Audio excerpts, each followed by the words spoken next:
This is a classic because Hannah More's heightened language is beautiful, accessible, and passionate. This is a classic because it is a 6-person verse play. This is our history. This is our legacy.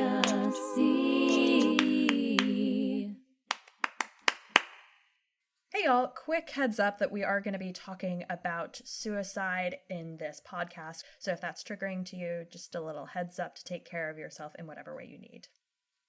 Hello, and welcome to This is a Classic, the Expand the Canon Theater podcast. We're your hosts, Skye Pagon, curator for Expand the Canon and member of Hedgepig Ensemble. and me, Emily Lyon, artistic director of Hedgepig and curator for Expand the Canon. Thank you. Expand the Canon is a program of Hedgepig Ensemble, a Brooklyn-based company that reimagines the classics, creating a legacy of storytelling with gender equity at its core. And today, we are looking at a versatile verse play, Fatal Falsehood by Hannah More. If you want a high-octane alternative to Two Gentlemen of Verona, consider this tight roller coaster of a poetic play instead. Here, two of the closest friends fall deeply in love with the same woman. Spurred on by an Iago-like character, the plot careens towards a tragic end, yet each character reflects on the ramifications of their actions, which makes it all the more impactful. Fall in love, and out, with this epic tale of romance and duty.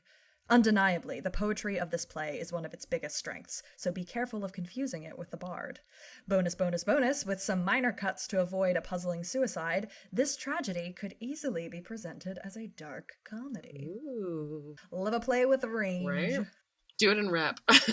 Do it in rep with itself. Dum, dum. Skye, I have so many feelings and thoughts about this play. It was so fun to reread this play and also to pin down as we're saying about its versatility, like trying to pin down the tone of this play and how it should feel and how it should look. I think it is so open. The language of this play is poetic and exciting and heightened, but also is like very clear for verse and very accessible. And yet I think it could be played deeply investigating the emotions and the emotional truths for these like deeply passionate people. I think it could also be sort of in a Two Gentlemen of Verona-y way, like a little bit tongue-in-cheek. The versatility of this play fascinates me, and I'm so excited to talk to you about it. To your point, there's the thing that's sort of interesting to me about this is a lot of the time traditional Shakespearean tragedies, there's still sort of like the comic scene, the clown character. And in this play, it's sort of unrelentingly heightened. The stakes are so high from pretty much, the first scene. And not that there aren't jokes or anything like that, but because it is so high octane, the razor of it being the tragicest tragedy to it being like camp is pretty fine. It could be so insanely funny almost in a really twisted way. You'd have to deal with, as we said, some of the stuff at the end. Although, Emily, you are working on a cute little cut for our website, aren't you? That addresses some of that stuff? It's already up. Okay, taking a brief turn into this conversation. As we mentioned in the sort of summary, there is a, quote, puzzling suicide. And again, sort of depending on the day, sometimes I feel like that is right and that is earned. And having dug into Hannah More's background, I kind of get why she would have gone there. And so you can definitely go with the whole huge tragic ending, or you can also go to this like sort of simplified ending of peace and justice and acceptance and forgiveness. Back in, I think, the 1800s, there was a whole, like, it was in vogue to take Shakespeare's tragedies and make them comedies. Like, you're gonna take King Lear and be like, just kidding, the ending is totally not that, they all live. It's a super different play in that. But I felt sort of goofy being like one of those dudes being like, it's fine, I'll just fix this ending, snip, snip. However, at the same time, I feel like this play, the meaning of it and the experience of it doesn't vary quite so massively depending on the ending. So I would love listeners, if you go and you read both of these endings, please tell us, what do you like? What are you going to choose? What would you prefer to do? Another aspect of this play that I think is really important and that I actually really love is the two dudes have this very loving friendship. And it's like, I mean, I think you can always make the argument that there's something queer, romantic there, but there's also a very strong argument that it's just like this very tender platonic friendship where they really love each other. And so that when this guy, Orlando, at the end feels he has let down his best friend, he feels like the only way out is to end his life. And obviously that's an awful decision that's really tragic, but is also like, I think, understandable if you frame it to a modern audience as like, you betrayed the one person who loved you and trusted you and who you loved and trusted above everyone else. It's a very heartfelt play. The relationships between the characters are very real and very emotional, and I love that. Yeah. I want to get back to something you said earlier, too, that this play doesn't have those sort of side plots, the like A-B plot and the sort of comic characters. Mm-hmm. This play like packs it all in. I think a lot of the characters have these moments of levity and heart and earnestness and sort of sometimes goofiness, and they also all have these moments of passion and integrity and fire, which is very cool and fascinating as it's set up in a very different way than a lot of comedies or tragedies from the Shakespearean canon. And it also makes it way more producible for right now. Having 6 characters instead of 12, 16, 18, it's just a much tighter story that way. Also, like, you have a great Iago character, which we haven't talked about. Like, who doesn't love an Iago track? And what I love about this Iago character is his opening speech is so killer. He like comes out and he's like, no one will suspect me because I'm kind of an idiot. It's like, it's so Right. good. It's like the Iago track is like, no one will suspect me because I'm so wily. And the Bertrand, who's the Iago character in this play, the Bertrand version of that is like, no one will suspect me because everybody overlooks me. Yeah. And everyone thinks I'm incompetent. And I think that's really The fascinating. careless Bertrand, the honest, undesigning, Yeah. plain, blunt man. Yeah. Of like, it seems like I'm not hiding anything because I just like blab too much. Yeah. It's a good method. Good method. Yeah, I mean, it's just like a play about friendship also, which I love. The two women are really close. The two male romantic leads are really close. There's also like a dad who isn't a terrible father, which is always is nice. I feel like in a lot of the tragedies, you have that father figure who's like kind of a douche, and this one like really loves his kids and want them to be happy, which is always nice. Yeah, and both of the women have a lot of integrity in this play. They're definitely both, like Emelina and Julia are both fiercely loyal and loving and have their moments of weakness, but also have a deep sense of strength in what they want and who they are. And I think that that's lovely and exciting to see. I don't know, I think playing Emelina would be kind of badass. Even whether or not you do, Yeah. with either ending you do, I think Emelina is a pretty fun character. Emelina is sort of the Ophelia track almost in this play. Yeah, but it's like Ophelia mixed with Celia from As You Like It or something. Yeah, yeah. It's really neat. Yeah, it's like Ophelia, if Ophelia was like a little bit older, a little bit more emotionally mature. History. What is this play about? Who are these people? Cool. So the play opens with Bertrand, our Iago character, who is in love with Emelina and is hoping to set up some schemes to get what he wants. So we know that he's the one to watch. Emelina is good friends with Julia, who is not her sister, but is practically her sister. Julia is her father's ward. Emelina is the actual daughter of Guilford. And Guilford has just Emelina and Rivers, his son, who is away at war. And Rivers, of course, is engaged to Julia, and they're in love. Ooh. Yes. And they get to get married when he comes back home, having triumphed in war, which luckily we know he has. How do we know that? We know that because he sent Orlando, his best friend, who is also an Italian count. Sexy. Right? Yes. So Orlando, super attractive Italian count, has come to stay with Guilford, partially because Rivers, his son, Guilford's son, and Orlando's best friend, saved his life in battle. And Rivers was like, go tell my dad I'm okay. I'm coming home. Everything's going to be good. Also, just like introducing this sort of honor code stuff of Julia gets to marry Rivers when he comes back from battle because Julia's father, who had been Guildford's army buddy, wanted Rivers to like prove himself in battle before he could marry his daughter Julia. So like setting up early on this idea of like brothers at arms, honor, proving yourself, valor, that sort of thing. Absolutely. So that's our cast of characters. So Emelina, of course, is deeply in love with our Italian count, Orlando. She can't even say his name. She's like so embarrassed. Oh my god, it's so cute. I forgot about that scene. Right? And they were kind of courting, flirting. But lately, Orlando has been, who used to like tell all these stories about Rivers and loved talking about him and was just so proud to have been in battle. Orlando has become kind of sad and melancholy. And we find out it's because he has fallen in love with Julia. Twist. Yeah, right. So this is the Two Gentlemen of Verona of it all. He's not supposed to be in love with Julia. He was good with Emelina until Julia showed up on the scene, and he was like, "Oh no." This is when, if I was a DJ, I would play Jesse's Girl, but sadly.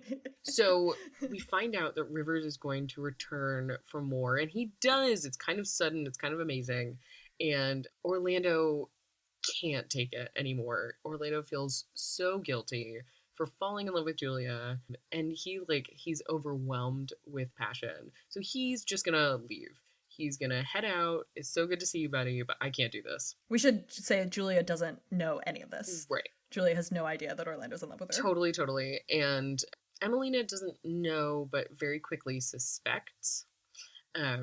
So kind of in this whole conversation, Emelina's sort of like mentioning, well, then Julia showed up and then he kind of got weird. So I think she has a sense. Yeah. But when Orlando tells Bertrand, of course, who he's gotten to be friends with, because Bertrand's wily, that Iago guy, Bertrand convinces him to stay just for one more day. And he says, okay, Orlando, ask Julia to delay the marriage for one day and I'll handle everything. And Orlando agrees. And we find out in another sort of wily side monologue, if Rivers dies, Bertrand will inherit all of Guilford's lands because even though he has a daughter, ladies can't have land. And he's like hoping to marry her anyway because he's a little creep sauce. You know, tell me I'm wrong. Tell me I'm wrong. So Emelina is also excited to see her brother, but her brother is asking around, being like, hey, what happened to Orlando? And that's when she says, you know, Julia showed up and, well, ... Rivers is sort of in denial. He's not super jazzed about the idea that maybe his bestie is in love with his fiance. Which, fair. Right? Like, not great news. Especially when you just got home and you just want to be happy. Yeah. You know?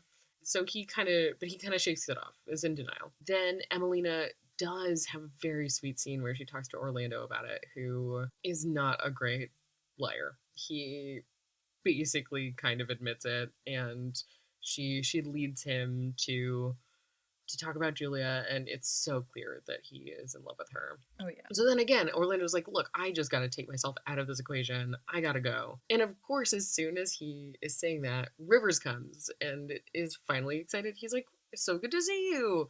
You can't leave right before my wedding, which is apparently literally today. The day he returns, he's going to marry Julia because they're just super psyched. Man on a mission. That's right. Focused. So focused. No, you have to leave? Okay, well, I will call Julia literally right now, and we'll get married literally right now before you leave. So it's really... I love the sense of commitment to the bit there, and that's where I think some of this comedy can kind of come in. But yeah, I think it's kind of very silly. Rivers kind of dense, and he still thinks and or hope that Orlando's in love with Emelina, and Orlando's like, yeah, I gotta go. So just getting right out of there. Right. The wedding is still theoretically on, but Orlando, again, in emotional, fraught time, then stumbles upon Julia. Like, this man cannot get out of conversations he does not want to have. So Orlando is thinking about maybe he should just kill himself. He's like getting real upset. And Julia is concerned about him, of course, as any like nice human being who is a friend would be. And Orlando starts telling her that she's got to push back the wedding for a day, or else River's life is at stake. And she has waited so long for River. She loves him so much. She's like, no. Okay, if his life's at stake, fine, I'll push it back. Then, of course, Julia leaves crying, upset, but like hopeful that she's saving River's life. Bertrand comes in and basically says a bunch of other junk to Orlando. Like, Creep sauce. Exactly, creep sauce. That she mentioned something of like, oh, if only I could choose who I was wedded to. And he's like, no, she didn't say that. And we, the audience, are like, we know she didn't say that. You're right. Believe yourself. But he's a sneaky dude, creep sauce. Anyway, Orlando is spurred on a little bit. We're into Act 4, and we've discovered through Guilford, our father figure, that Orlando has refused to marry Emelina, which is kind of what everyone was banking on and hoping for. And we also find out that Julia has, in fact, come to put off the wedding. Also, like, worth sliding into those DMs to be like, reminder, classical play, like, if you're sort of going around courting a lady and then you refuse to marry her, that's a big deal on Emelina's honor. That makes her look bad. So This is a big deal. Everyone's really upset.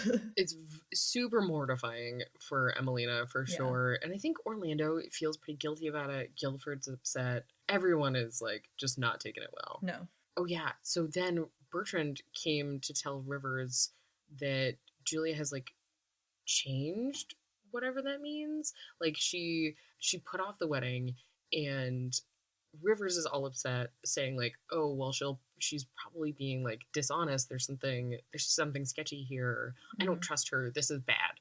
She wants to put off the wedding for literally one day. How dare she? I know.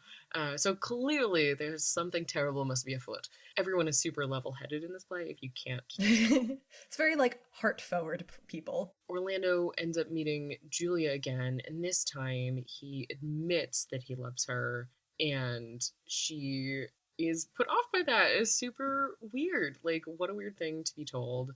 And she has this great line that is basically like, repent and think better, and goes off to then just kind of be in her room and be like, I can't deal with either of you men. You're both being nutty. So Rivers then finds Orlando and challenges him to a duel. Being like, you've messed with the honor of my sister. You're apparently in love with my fiance. Like, not okay.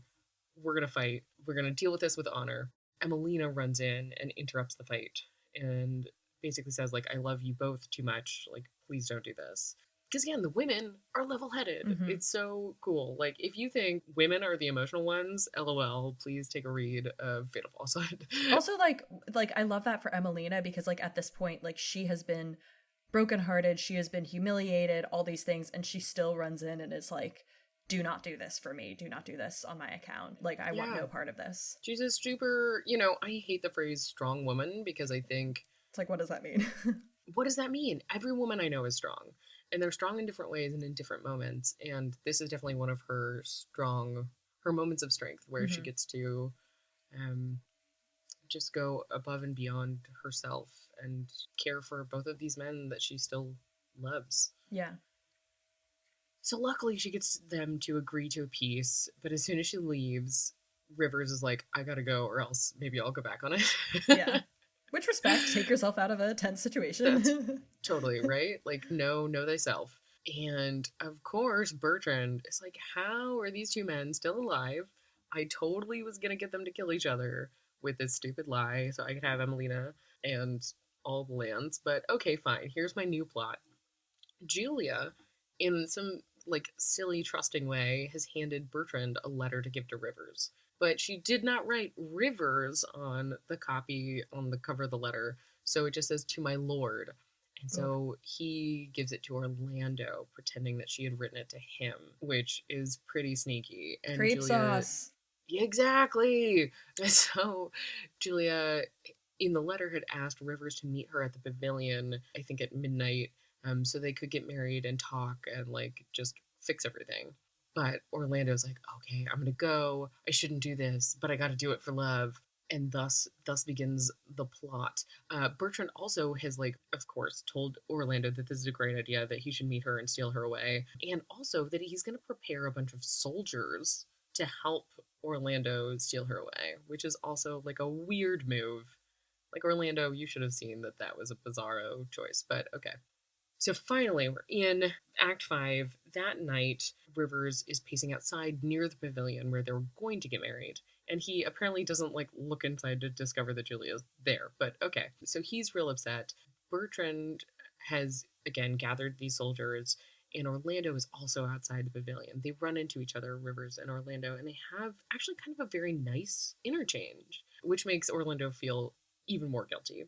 Bertrand then is like, okay, hey, Orlando, take my sword just in case, which Orlando finds sketchy but accepts.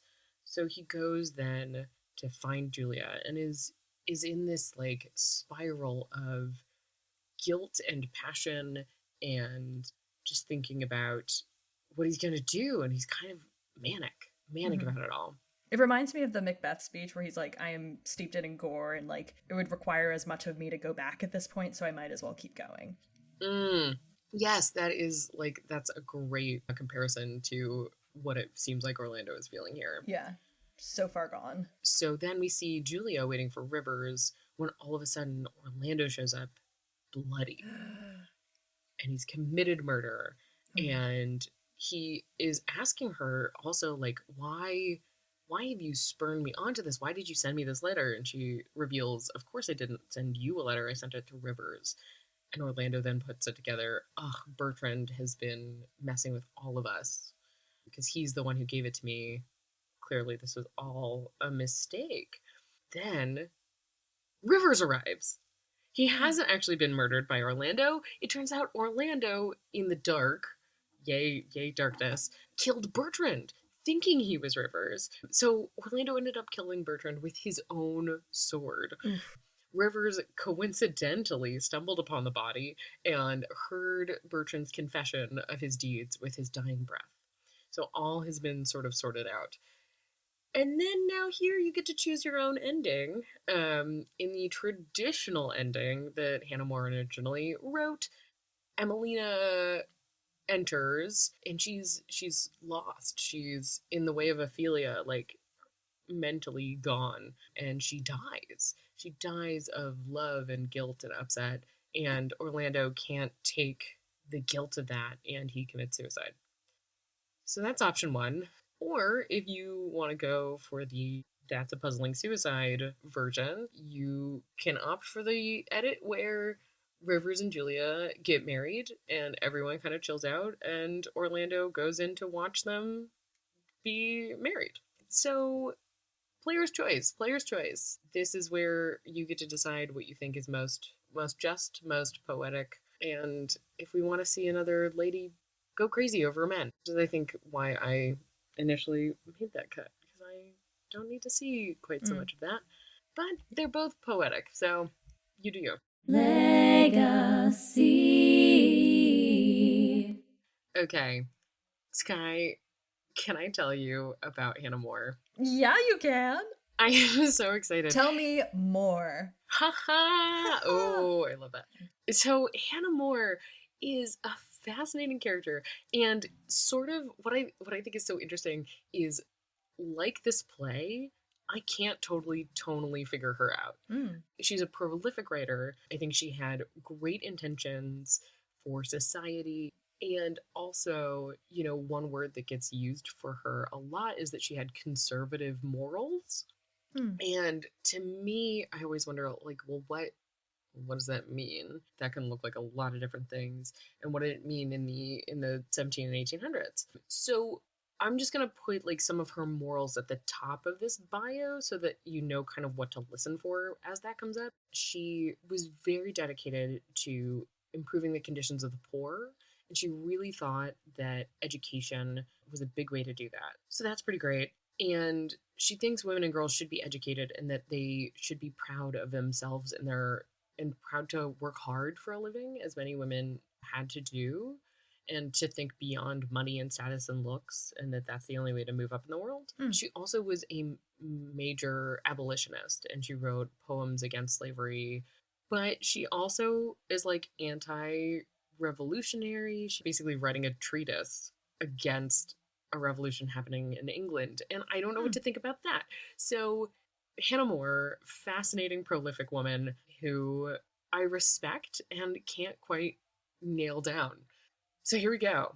Hannah More was born in 1745 in England, and she was the fourth of 5 daughters, which is already fun. So many girls, and I think that Little really, Women vibes. yes, totally. And her dad, Jacob Moore, was a teacher at a boys' school, and her family, including her older sisters, opened a girls' boarding school, and she continued to open schools throughout her life. So education, a theme from the beginning. So then in 1767, so she's 22, she gets engaged to William Turner, who is a man who's older than she is, but he keeps putting off the marriage, and he keeps putting it off for 6 years. And there's not a lot of information there, but there are a couple different tellings. They break off the engagement in 1773. So she's like engaged to this dude for 6 years, and he's like putting off the date. And in some tellings, like she had a nervous breakdown about it and like had to go recuperate. But in some tellings, she's a strong negotiator and somehow got him to, even though they called off the wedding, he ends up paying her a £200 annuity every year. So she then has financial freedom. You know, she doesn't have to get married, and she vows to never get married, and she doesn't.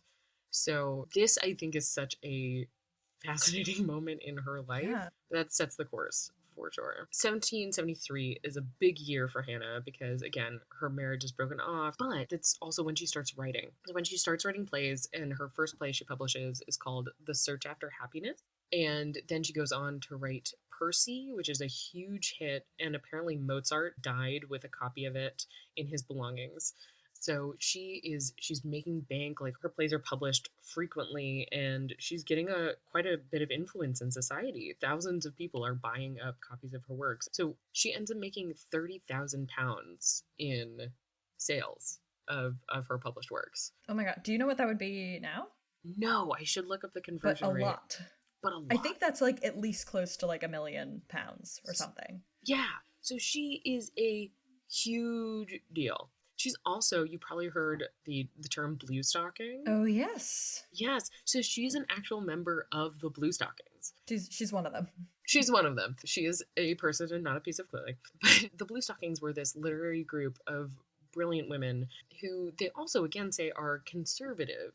And to them, what that means is like they define themselves by being against drinking and gambling and idleness, like shallow gossip. So they prefer to have tea and discuss intellectual matters. And it's interesting because a lot of times now blue stocking is sort of like a term with some shade to it, that you're kind of boring and snooty but intellectual. It feels like how liberal has become, I don't know, an insult at times if people want to use it that way. So take that as you will. So she's writing these plays, and she's writing poetry and all kinds of things, but her final play is Fatal Falsehood. It's the last play she ever writes. Well, it's the last play she writes for the stage. And she ends up, and this is some of my favorite Expand the Canon gossip. Ooh. Yes. So is this the Cowley stuff? Yes. Oh my gosh. You may remember from our 2020 list, Hannah Cowley was one of our writers. She wrote A Bold Stroke for a Husband, and she gets in a paper war, quote, quote, with Hannah More about plagiarism. So Hannah Cowley had written this play Albina, which she had published 3 years before it actually got staged. So it got staged in 1779, in July of 1779. But supposedly the script had been making some rounds. And so Cowley thinks that Hannah More has ripped off some of her ideas from Albina for both Percy and Fatal Falsehood. And Hannah Cowley writes this like public letter claiming that Hannah More has stolen her ideas and is like ripping her off for her work, which is so, it gets really intense. And they're writing these pamphlets back and forth and these open letters. It's like Twitter beef of the 18th century. Exactly. So they're going back and forth, and they both get kind of shady. Where Hannah Cowley's like, "Well, okay, maybe she didn't literally copy the words, but I'm sure recollection." She writes, "Recollection is too frequently mistaken for the suggestions of imagination." Like, you did not come up with this yourself. Somebody told you about my play, and then you wrote the same thing. And it's so interesting. Like, reading way more shade. It's like bad art friend. Exactly. Yep. And then Hannah More is writing like, well, this is all just advertising for Miss Cowley's play, for many will buy it merely to read the preface. Yep. Oh my god. And then later, Hannah More is like, well, perhaps Miss Cowley's spite is due to her penury. Like, she is poor. She doesn't have the, like, tons of money that I do. And so she needs to rip people off. Oh my god. Just so the level of scandal. But here's the other funny part to me.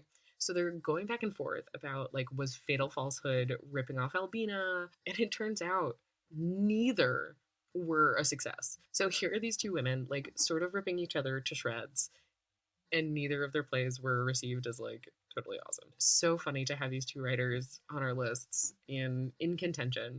I love that for us.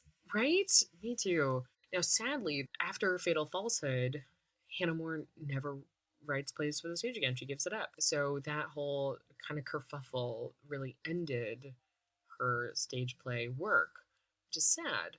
But she goes on to continue to be a deeply prolific writer. She also turns to religion very strongly after this. And again, we know she's got some money. And not only money, but influence. And so the preachers, like the religious teachers she's going to, are really encouraging her to use her standing in society to affect positive change. So she keeps opening schools and Sunday schools that are really focused on educating young girls and the poor. She writes an influential poem, Slavery, about abolition, arguing for abolition. She then wrote, under a male pseudonym, Will Chip, a country carpenter. She does most certainly not. She wrote this book pamphlet, Village Politics, and that's a rebuttal to Thomas Paine's The Rights of Man. Ooh. Yeah, which is fascinating. Like, Thomas Paine's The Rights of Man have been credited for, like, so many revolutionary ideas, and here she's being like, have you really thought that through, though? It's a very popular piece, and thousands of people buy this book and credit her with preventing some of that revolutionary feeling. So Village Politics was deeply successful. She gets into this practice of writing for the common man and to educate them and influence them, basically. So after that was super successful in 1793, she starts writing these cheap repository tracts, which is, like, not the sexiest term I've ever heard, for sure. But basically they are, as they say, cheap. They're only a penny, and they're lessons. And these were printed. They were massive printings, and they sold in millions. And she wrote, she didn't write all of them. There were, like, more than 200 over 22 years, where these tracts, these pamphlets, basically are little stories that are morals and educational, often with sort of a slight religious underpinning, but they were written to have common language and to be really understandable for those who weren't highly educated. And so this is one of her big moves to try and help the poor and distribute educational texts to them, because this was a time where most children weren't going to school, especially poor children. And she really wanted to change that. So this was one of her approaches, and went on for 22 years and was hugely successful, had a incredible impact on the social tone of society. And she's credited with helping set the socially conservative tone of 1800s Britain. And again, it's like, well, what exactly does all that mean? She's accused in 1799 of being a Methodist, which is apparently like, As in, like, the religion? yes, Or... she's accused of Methodism with the Blagden controversy, and I was like, oh my gosh, we don't need to go into all this. She writes one novel, which immediately becomes a bestseller. So fascinating. Again, she's writing under a pseudonym, but it still goes on to become a bestseller. So clearly, she just really knows how to appeal to the British populace. And she keeps writing and supporting schools and creating schools until her death in 1833. And there was one story that supposedly her last word upon being called up to heaven was joy. Yeah. So she had a very influential, impactful, and kind of heavy-hitting life. I don't know. I think she's a pretty fascinating lady. I don't feel like I know what it would be like to have a conversation with her over tea, but I would love to. Yeah, she's a complex, dynamic lady. And she's got some beef. She's got some beef, yes. Again, I think it's such a fun pair of like her complex biography and tonal curiosity of her life compared with the sort of tonal curiosity of this play as well, which is very passionate, but also moral, but also like dramatic. It's just like feels right in line with my experience of this text as well. Yeah. Yeah. So that is Hannah More. And now we have a scene from the play. So this is Orlando and Emelina. And Orlando had previously wooed Emelina, but is now in love with his best friend's fiancée, Julia.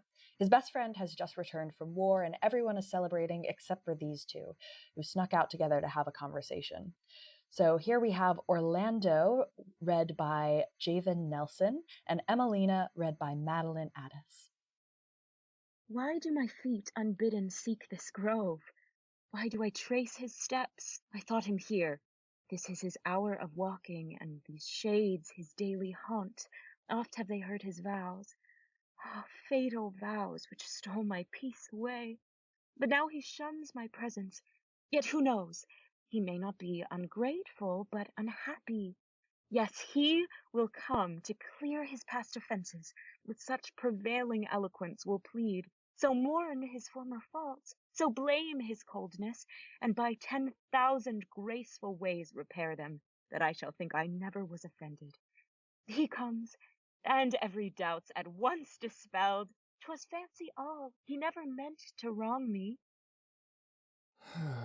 Oh, tell me why, at this auspicious hour, you quit the joyful circle of your friends, and leave a void in the happiest hearts, an aching void which only you can fill. Why do you seek these unfrequented shades? Why court these gloomy haunts, unfit for beauty, but made for meditation and misfortune? I might retort the charge, my lord Orlando.